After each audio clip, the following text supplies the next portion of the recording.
നമസ്കാരം. Raf talk ഫുട്ബോളിലേക്ക് അവർക്കും സ്വാഗതം. യുവേഫ ചാമ്പ്യൻസ് ലീഗിൻ്റെ ക്വാർട്ടർ ഫൈനൽ മത്സരങ്ങൾക്ക് നാളെ തുടക്കമാവുകയാണല്ലോ. നാളെയും മറ്റന്നാളുമായിട്ടാണ് ക്വാർട്ടർ ഫൈനലിൻ്റെ ആദ്യ പാദ മത്സരങ്ങൾ. അതിനുശേഷം രണ്ടാം പാദ മത്സരങ്ങൾ ഏപ്രിൽ 15-നും 16-നുമായിട്ട് നടക്കുന്നു. ഇപ്പോൾ നാളത്തെ മത്സരങ്ങൾ എന്ന് പറഞ്ഞാൽ നാളെ രാത്രിയാണ് നമുക്ക് കളി, ഇന്ത്യൻ സമയം. നമുക്ക് പറയുമ്പോൾ ബുധനാഴ്ച പുലർച്ചെ 12:30 Real Madrid versus Bayern Munich Santiago ബെർണാബുവിലാണ് ആ പോരാട്ടം. അതേസമയത്ത് സ്പോർട്ടിംഗ് വേഴ്സസ് ആഴ്സണൽ പോരാട്ടം സ്പോർട്ടിങ്ങിൻ്റെ മൈതാനത്ത്. അത് കഴിഞ്ഞ് നമുക്ക് ബുധനാഴ്ച, സാങ്കേതികമായിട്ട് വ്യാഴാഴ്ച പുലർച്ചെ 12:30 ബാഴ്സലോണയും അത്ലറ്റിക്കോ മാഡ്രിഡും തമ്മിൽ ക്യാമ്പ് നൗവിൽ. അതേ സമയത്തിന് PSG-യും ലിവർപൂളും തമ്മിൽ പാർക്ക് ഡെസ് പ്രിൻസസിൽ തീവറക്കുന്ന പോരാട്ടങ്ങൾ നമ്മുടെ മുന്നിലേക്ക് എത്തുമ്പോൾ ആര് മുന്നോട്ട് പോകും? അതാണ് ചോദ്യം. നിലവിൽ ഏറ്റവും അധികം സാധ്യത ആർക്കാണ്? സെമിയിലേക്ക് എത്താൻ സാധ്യത ആർക്കാണ്? ഫൈനലിലേക്ക് എത്താൻ സാധ്യത കൂടുതൽ ആർക്കാണ്? കിരീടം കൊണ്ടുപോകാൻ സാധ്യത കൂടുതൽ ആർക്കാണ്? സൂപ്പർ കമ്പ്യൂട്ടറിൻ്റെ പ്രവചനം, ഒപ്റ്റയുടെ സൂപ്പർ കമ്പ്യൂട്ടർ കാര്യങ്ങൾ വിശദീകരിച്ച് പറയുന്നു. ഏറ്റവും കുറഞ്ഞ സാധ്യത സെമി ഫൈനലിലെത്താനും ഫൈനലിലെത്താനും കിരീടം കൊണ്ടുപോകാനും ഒക്കെ ഈ 8 ടീമുകളിൽ ഏറ്റവും കുറഞ്ഞ സാധ്യത സ്പോർട്ടിങ്ങിനാണ്. സ്പോർട്ടിങ്ങിന് കണക്കാക്കിയിരിക്കുന്നത് സെമി ഫൈനലിലേക്ക് എത്താൻ 22% മാത്രം സാധ്യതയാണ്. എന്ന് പറഞ്ഞാൽ സ്പോർട്ടിങ്ങിന് എതിരാളികൾ ആരാ നോക്കണം, അത് ആഴ്സണലാണ്. ഫൈനലിലെത്താൻ വെറും 8% മാത്രം സാധ്യതയെ കാണുന്നുള്ളൂ. കിരീടം ചൂടാനോ 3% സാധ്യത. സ്പോർട്ടിംഗ് കഴിഞ്ഞാൽ ഏറ്റവും കുറഞ്ഞ സാധ്യത കണക്കാക്കിയിരിക്കുന്നത് അത്ലറ്റിക്കോ ഡി മാഡ്രിഡിനാണ്. അത്ലറ്റിക്കോ മാഡ്രിഡ് ബാഴ്സയ്ക്കെതിരെയാണ് ക്വാർട്ടർ ഫൈനൽ മത്സരം. അവരുടെ സെമി സാധ്യത കണക്കാക്കിയിരിക്കുന്നത് 33%, ഫൈനൽ സാധ്യത വെറും 10%, കിരീട സാധ്യത 4% മാത്രം. ആറാമത് വരുന്നത് ലിവർപൂളാണ്.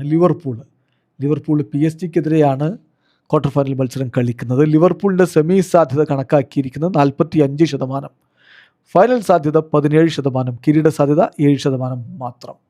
അഞ്ചാമത് വരുന്നത് റയൽ മാഡ്രിഡാണ്. റയൽ മാഡ്രിഡിൻ്റെ എതിരാളികൾ ബയൺ മ്യൂണിക്കാണ് ക്വാർട്ടർ ഫൈനലിൽ. അപ്പോൾ റയലിൻ്റെ സെമി ഫൈനൽ സാധ്യത കണക്കാക്കിയിരിക്കുന്നത് 37%, ഫൈനൽ സാധ്യത കണക്കാക്കുന്നത് 20%, കിരീട സാധ്യത കണക്കാക്കുന്നത് 9%. പാരീസ് സെന്റ് ജർമ്മനാണ് നാലാമത്. ലിവർപൂളാണ് പാരീസ് സെന്റ് ജർമ്മൻ്റെ ക്വാർട്ടർ ഫൈനൽ എതിരാളികളെന്ന് പറഞ്ഞല്ലോ. അവരുടെ സെമി ഫൈനൽ സാധ്യത കണക്കാക്കിയിരിക്കുന്ന 55%, ഫൈനൽ സാധ്യത 24%, കിരീട സാധ്യത 11%. ദെൻ മൂന്നാമത് FC ബാഴ്സലോണയാണ്. അത്ലറ്റിക്കോ മാഡ്രിഡ് ആണല്ലോ അവരുടെ ക്വാർട്ടർ ഫൈനലിലെ എതിരാളികൾ. അപ്പോൾ സെമി സാധ്യത കണക്കാക്കിയിരിക്കുന്നത് ബാഴ്സക്ക് കണക്കാക്കിയിരിക്കുന്ന 67%, ഫൈനൽ സാധ്യത 31%, കിരീട സാധ്യത 16%. രണ്ടാമത് ബയൺ മ്യൂണിക്കാണ്. റയലാണ് അവരുടെ ക്വാർട്ടർ ഫൈനൽ എതിരാളികൾ എന്ന കാര്യം ഓർക്കുക. 63% ബയണിൻ്റെ സെമി ഫൈനൽ സാധ്യത കണക്കാക്കിയിരിക്കുന്നത്. 39% അവരുടെ ഫൈനൽ സാധ്യത സൂപ്പർ കമ്പ്യൂട്ടർ പ്രവചിക്കുന്നത്. കിരീട സാധ്യത അവർക്ക് 20% പ്രവചിക്കുന്നത്. അതേസമയം ആഴ്സണലാണ് ഒന്നാം സ്ഥാനത്ത്. ആഴ്സണലിൻ്റെ സെമി ഫൈനൽ സാധ്യത കണക്കാക്കിയിരിക്കുന്നത് 78%, ഫൈനൽ സാധ്യത 50%, കിരീട സാധ്യത 29% കണക്കാക്കിയിരിക്കുന്നു. സോ ഇപ്പോൾ ഒപ്റ്റയുടെ സൂപ്പർ കമ്പ്യൂട്ടർ പറയുന്ന ഏറ്റവും അധികം കിരീട സാധ്യത ആഴ്സണലിനാണ്.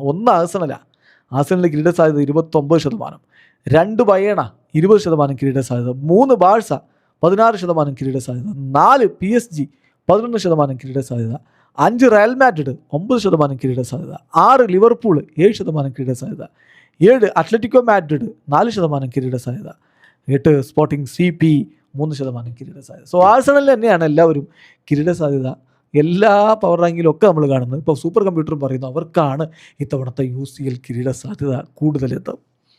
എന്തായാലും കളി നടക്കേണ്ടത് സൂപ്പർ കമ്പ്യൂട്ടറിലോ അല്ലെങ്കിൽ പവർ റാങ്കിങ്ങിലോ ഒന്നുമല്ല, കളിക്കളത്തിലാണ്.